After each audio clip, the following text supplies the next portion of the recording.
guys. So I'm going to start my day off with a whole bunch of collard greens. I'm going to be rinsing off, making sure all the leaves are free of dirt and anything else.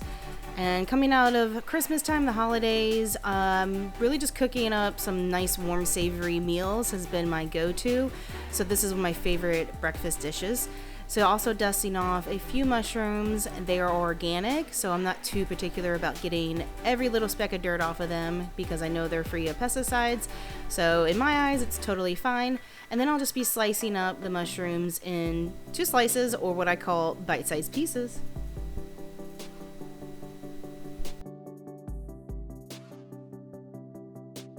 Adding my mushrooms to a deep enough pan that I know will fit all my collard greens. I'm just going to be sauteing this up and basically taking the leaves off of the stems of the collard greens and ripping them off in strips.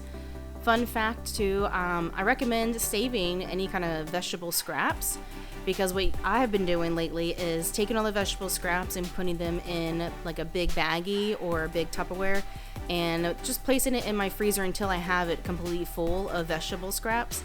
And then I actually make vegetable broth from those scraps, just popping it into a big pan, probably just the one I'm using right now actually, and then filling it with water and then just simmering it for like 30 minutes. And voila, you have vegetable broth that is way cheaper than what you get in stores.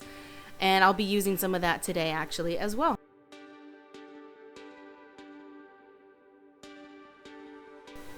This is one of the most perfect meals too if you have a hard time eating your veggies for breakfast.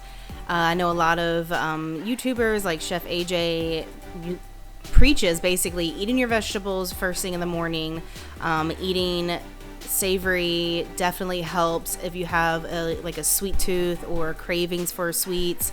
So most times I will eat vegetables for breakfast with some sort of starch like potatoes or rice. I'm going to make sure you guys know I'm adding some soy sauce. This is reduced sodium. And I'm telling you, once I add all these seasonings, including this liquid smoke, which is to die for, this stuff, it, as my husband put it, said that it makes the vegetables smell like a meat pizza, which is very interesting, but nonetheless, it's that savory with a little bit of garlic powder. Let this simmer, and it is so tender and savory and comforting and filling all at the same time.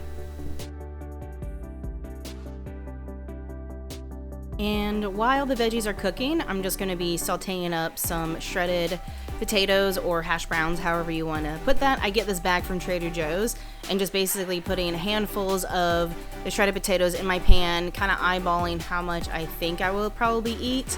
Not terribly too hungry this morning. And then I'm adding in that veggie broth I mentioned before just to give it some wetness on the bottom. And this time I didn't do quite a 50-50 plate. I have a little bit more veggies, which is totally fine, but it was still filling enough that I was not hungry at the end of it.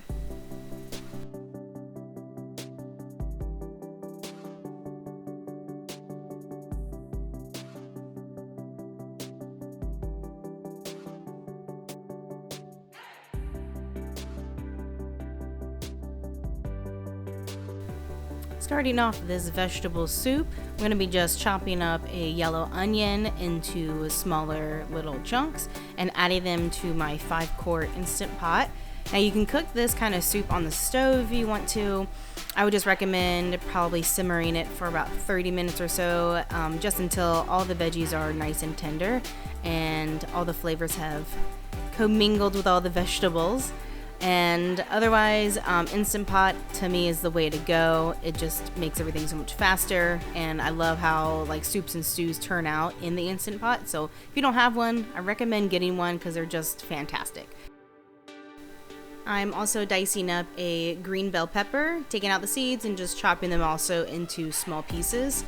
I was inspired by this soup from the Panera's tin veggie soup and just kind of made it my own, but the vegetables in their soup are very, very tiny pieces, and I don't know what it is about the texture of that soup that makes it so good, but I was just trying to mimic the sizes of them, so I got the pieces as small as I could, and made this as close to the Panera version as I could.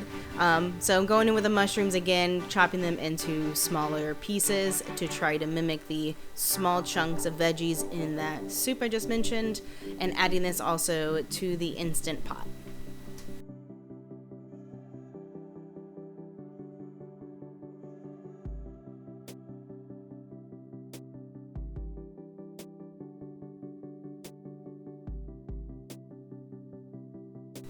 Peeling and chopping 2 full-size carrots. The skins of the carrots too, by the way, you can also save those if you want to do veggie broth and put it in that Tupperware I mentioned before. That's going to be really, really good in a veggie broth if you choose to make it. Otherwise, I'm just peeling the carrots and chopping them also into very small pieces and adding them to my Instant Pot.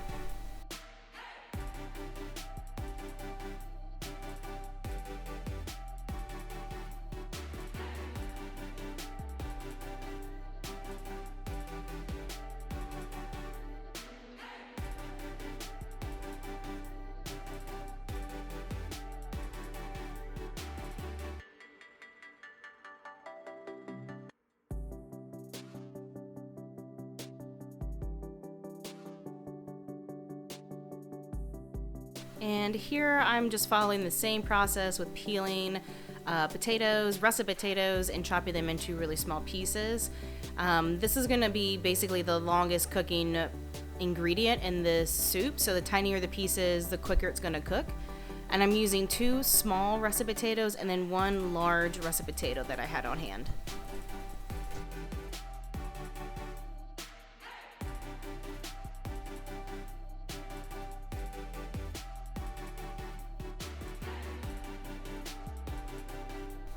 Now, if you're new to watching these videos I make of what I eat in a day, just know that instances like making this soup, I'm making large batches of them so that I can eat it for several meals afterwards, and also sharing it with my husband as well. So just know I'm more of a batch cooker than anything, and I love just making large batches of food so that I don't have to worry about making something different every single day. Adding a can of drained garbanzo beans to this. You can drain them and rinse them if you choose to. I was kind of lazy, so I just drained them and popped them into the Instant Pot as well. Now I'm adding in my homemade veggie stock. If you didn't make any homemade veggie stock, I just recommend putting in just one of those boxes of veggie stock that's low sodium, and that should be enough. And then also a can, very large can, so I think this one's about 30 ounces of crushed tomatoes with no salt added. I wanted to make sure to try to keep it as low sodium as possible as well, since I'll be adding in some soy sauce later on. And then added in some water just to cover the vegetables so that everything gets cooked. And I have about a half of a bag of frozen corn I'm going to be adding in as well. For sure would have added in a full bag of corn, but that didn't work out, so we're doing a half of a bag. And then also adding in about half of a teaspoon of white pepper. This is totally optional. It does add a little bit of zest and like spiciness to this, so use very little if you are more sensitive to spicier kinds of flavors. Adding in basically 2 teaspoons of smoked paprika. So we're making this very kind of like smokier, definitely full-bodied with flavor as well.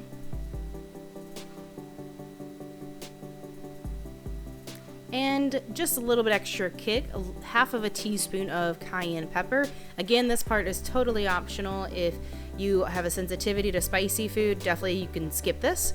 And then added in some soy sauce. I hate measuring things, so I just kind of threw in what I thought I might need, and then when it's all cooked, added to my bowl. If I need more soy sauce, I can always add just a little bit more to it anyways.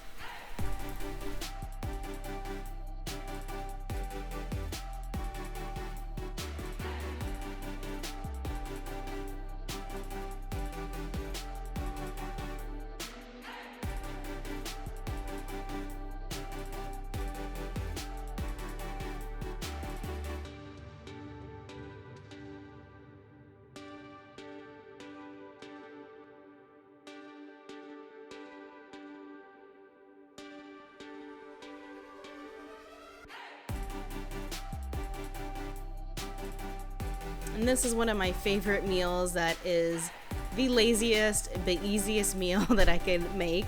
So adding in my homemade granola that is basically just oats, cinnamon, and dates with a little bit of water.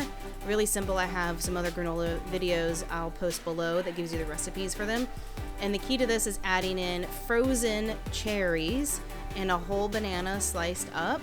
When you add the coconut milk that's unsweetened on top of this little cereal concoction, the frozen cherries kind of like crystallizes in the water and it makes it super icy, which I prefer, and it's so good, with a little bit of vanilla stevia to top it off with, because sometimes fruit is just not quite sweet enough.